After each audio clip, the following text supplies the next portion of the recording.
Akwa Baba Social Woman in France program so. Someone in social woman in one. Or the buffwa. Or so calling him. Timunina, my caramon, yin and I am going him. It just say. Say the Yasi con. So I'm calling him one, and you're watching our call. It's social woman day. The Via Abasubo. Ah, so we deserve honor or the Bemau. Only dear from Kwa. It said the program ya de bia oye the program oye bia sabi e bonko fo abaso e ma enchirichiri mu ba bia se amane nyina aso no ya san ba ya ma mo akwa baba social woman in France ya ma akwa ba ma amana mo nyina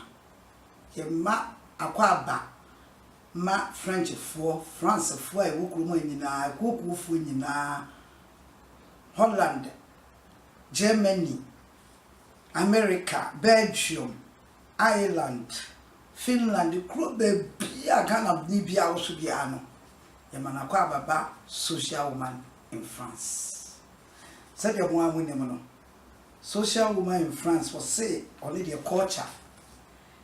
Ghana, second of Beconim.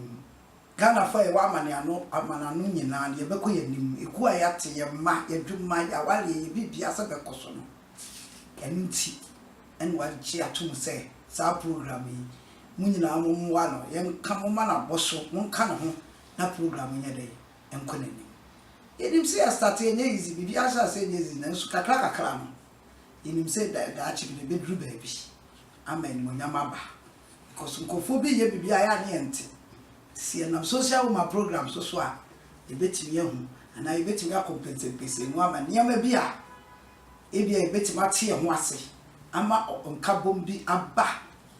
ya kwantu ayetu ya na mpumtu bi abam ama Ghana fo hu se ya kwantu ayetu ye diaspora na ye ba ye no ya ma ne kwa ebebe bibi ko fie na nso esua bibi ka ho it said the money social woman France majimedwa me mamu akwa aba and that's a special program kora the program is special and saying ye ira kakra so ye ira ye koto aduane so ya ba ye ko chinchini mu ye ko ye ya ba edru ba bi a ne ye frɛ wo ne ye de wo kwa ha na wo ko ye program ha na nkofo de answer nsem bi ba na wo so ye mpense mu se ba ya asomdwe bi ba ba bi nti edru ba bi a na me o mu kra asabi me producers no kra na te say o mu susu tutu kwan nti na answer na me program na te say wo se me to o mani mu answer ti ye ko ya yanko yaba nti yaba ni aba nti enne ensem bia ye beka ye biunu pe a chese bema ye hu se social woman in France program no eno so betima boa ya kwantu aye ba ye no ensem biunu a ye betime dia ye de eto anamo eye odo ene opu se ka odo gira ho mo opu ye ka obu a ejira ho mo odo eche sese pe bibia ade a penti no ade a wo pe na wo bu ade a wo do no na wo nya obuo man nti odo ene obuo ya ade bia ehia wo ya brabo mu papa ehia wo ya wari mu ehia wo ye ma ye ma ya wo mu ye family programs ye family life mu ehia wo ma ye nafufuom ehia wo ma ye kuo a ekura ye ko ehia ma ye dwima ye ehia ma ba bi biala ye nam odo ene opu na menim se Ghana amamre Ghana culture no ye decide ye ne ye den etete na nso dru ba bi ama no na how ni difficulty bi ema yetimi tu ya amamre na bia adehwe bi a esua ye no yetimi tugu ni afa bi a enema bi a ebia kan ho ye dia kan ho nti ya ne pese social woman de wase ye kan ho ni amete yi se wo kai me se bia bibini a ebe ya me de ti ye kan ho a na ma ye tinya fa kwa pa ye busuafo ye parents kwa pa ye tete ye because Ghana for ye de mufu o ko ba bi ne ka so ga Ghana obi a wako Ghana pa ye wasa Ghana for de mu ye sonko Ghana for de mu ye neat Ghana wo do na wo bu a wo sa wo ye neat so ka ho nti so ye ka wo do a ejira ho ma niam bebre ni obu a ejira ho ma niam bebre bia na your parents na bia wo ba na bia wo ba no e bia wo drum pempe su bi se wo anya odo ani buo bi amana wontimi ne nya dan anya pese wontimi ne discuss wontimi ne dialogue French for kind so you have to for dialogue. So you can't dialogue at say you have to drag with the person, you have to drag with your child because say who baba no do pempe su bia o na kuma na da le yam na nya bi na da wo yam ono so kita ne de ono so nyame bo no ono so nyame ama na dwene ono so nyame ama na kuma e bia pempe su bia wadu bi kwa no pese okofa be ma but say wanya anti ase ne abotre ne obuo bi ene na kansem bi no na bia wakoye na ode afa wachi na edinsem no do nim na obuo nimu a mukokasa enye yie na afi de manson asoma me kai chese na say journalist bi be invite me interview me for Ghana was say Ghana wakokwa Ghana 2 years na ya warrior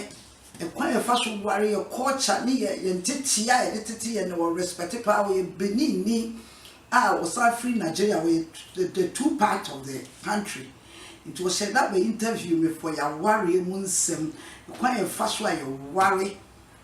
sadi ye decide back room na say ya culture na ye de worry no ye jai o Ghana na afa culture foforo to them starting ma me chemu me starting from said ye bokokoko because ye ka worry ya na bebre no ye tu kwan ya na ye refi niama because aware die ye ka aware pass aware ye ka aware nyame ehira so ye culture yakopon ehira culture bia so enya asore nkwa na aware a chese yakopon ehira so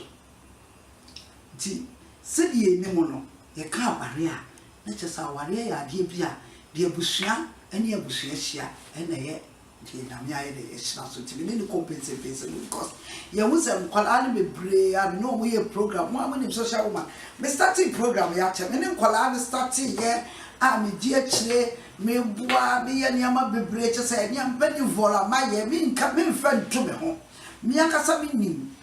die betimi aye because ye se ye no nti odo e wo me mu ne die ya me de share me no see sow the seed se be die ni ma be ka mo ye fe sow the seed nti obuo so obuo nka ho a niam bi wo ha ntimi nye odon ka ho a niam bi wo ha ntimi nye nti se de ye ka no se ye do ye ho ni ebu ye ho a ena be ma niam bebra ye den aye easy amaye because we are saying be akono obi e pe bibi obi e pesika nti oso mi tia le sokra na me kola mi nyam sika na aye den nanso kwa aba akopem a wo nko be bia nti obuo ena odo eya ade bia eye ekanipa abrabo pa yamfa antoto hu fo ya ware mu obuo se ya ware na so obuo ni mu a ya ware a ya ware ye to bia na ntokwa ansam kitikiti bi na de problems aba ansam kitikiti bi na de e bia wo ka che mu ya bia na wadamfo bi no no so ntimi anka bi papa nkyerɛw no aka se no aye okra de a ene adenti na wo so wunye ni sei na ebuo nim nti ebuo amemu a wa mu kunu nti wa mu nti mo ama adwene foforo na wo so bi akohia ba ma na asanketekete meja dem eja tomu a na awaleja ya ide na aba awaleja ye so ba nwanom na ewo problem nkwala na mo ne wo motifie o mo ye nyina ye famu bi e wa bochira ha wale ye ezi nanso obuo nim na odo nim a gidie nim saa ne me nsa ya amemu a muntimi nko ba bia nti se yehwem ne ho se odo nim na gidie nim a ekuo no kra ye tete no kra he fa ne ye beko anankwala na ye tete wo no he fa no beko ye ntimi nko ba bia enti amanfo me nuanom Ghanafoɔ me nuanom mba tan me ma me papa nom me ma me nuanom me ma sabi woni ye te ha woni ya start abrabo ye ba kroma ye chepa sa de mre bi me kan say from 74 82 84 no na go for start pa na ye bi no awara wale bi ewu e bi ejeja aware apankola no bebra ye basa ni ehwemu a edru ba bi a e ma ne ya no odin mi ameti ye wa woni ya ba no odi nti kunu kwa me nya be se bi pe bi nti ya we ka mo fa ncha bi o yeso ya no di nti no emma aware no kura le buo nya dai emme ne di nti de buo mem because asem bi a kwa ye ba fa so ye be kam na ma be ma no kura na ba ma ye dai na bu na be ma bi a be ba so de tem bi a wa sabi so ye be ma o enso be ma bi a akwara o pe be bi a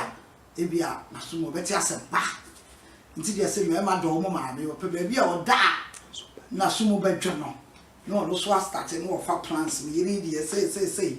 na e bi a na asem no kra nya asem bi a ka wo say di problem ba na di problem ba na ye nua no me ma no so ya na mo so mo ye den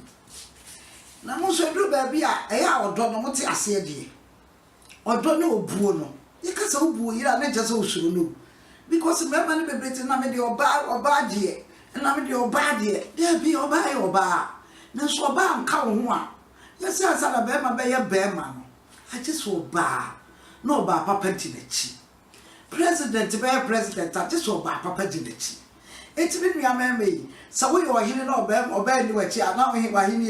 entwa you ti be ma bia yo hene every man is a king for inside of him is a king of her family nti se dru ba bia ya momo odo eni obuo emma ma ne mu edu ba bi a wo de bi kra fra wo yere na wo yere so timi anya di bi a sharia na baby you know me no be ma me no wa pedi bi kra fra me a me pe wo na adwa na kodo eye na so dru ba bi a pedi bi ana nyenya ntiase bi kreti odo bi say I love you because when me wa no anka odo no mo ma de dru ba bi a yet say flower yet say amplifiable music na amplifiable music one ten na ne gina fa ko intita bia wasa wo ten nti oba emma sabi bi eji ne omo ba so nyina ye yi akrokro ye yi odo ye yi asa ba ma be kasa wo fu shatale ko ho ayefe emre me nua ba bi sa na me de me ko mo be sa me de me shatale a wo nkasa ne ho ayefe obi de wo se ne ho ayefe ni nyina ti odo so nti ye ka odo a aya ye nua no mema ye papa no ye kunu no mo mama no mo bo mo abaso because dishonor is a sin wunni mu say nipa no deserve honor na wa fa amano a wa ye boni kase wo wiase enti sa odo no asem ye kase bi nua mema no ye papa no mo ye sherifo aye no muti krom ha no mo ma odo ni mpie mo ma odo ni nhye bedroom nko a na se bi a hyeso nko a nya no nko a na odo no na emum kasa pabi a me yiri ne a wo ma ye fedodo komo bi a ebeba ama enema bi asesa ama enigye bi aba hyeso ne de te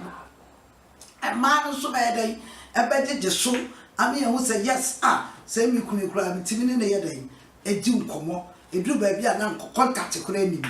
na oba ati ne ba bi na ba ma ntimi ba ma ne hwe football na oba no so tie news na che say contact bi anim nti eduru ba bi so a na oba no enkwa na ekwa yie woduru ayi asekra la che say ba ma no kura nso ne mu no ne na ye dai wonne na sa me hwehwe mu a hu say emmema ni bebre ye France anko a wiase ama na no nyina but ye say America de ente sa London de ente sa oba so ne krum na ba ma no so so ne die mu enti sete mu me mfu ye hofo ne mfa odo ne opuo because one no na wa mu a unko ba bia sabi wo bakra wa mu na onu so anya dai omu ne kasa na anya obuo ene odo bi ne kasa onu so beti na tie wasama wo kama e kina bi wo ko wronga ana wo ye bibi na nya ana wo ko twempra bi a e bi amfa ne nkosi ba bi a wo beti ma ye dai akabi ana onu so ati bi atwe ne hofo no akọ nanim nti sa odo ne obuo ne ya ade bi a ehia pa e wo ya country a ye wo mu e wo ye dwuma mu e wo wiase ama na nyina ye dam wase nche bia program ya fe na say ye chauffeur no french ni ka say ye chauffeur land no chese nipa bia akase ye be invite wo mu aba program yi so a wo mu di ebuo nti yetimi do wo mu akọ ekuro be so ye invite wo me te say na boss emensa na say akọ London diaspora the British ambassador Ghana ambassador invite diaspora ema wo mu man guest of honor utimi kan sembi eboa say Ghana for a while, you see a boy whom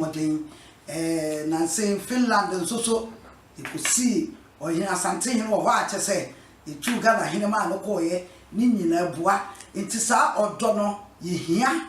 say, Nanansa, a two Nanansa, and my koye, a co abasubo, and my Indiana ye sino, Finland and something, no, just say ye did, and my biako so come in a ba. Eba elimunya mi nyina ba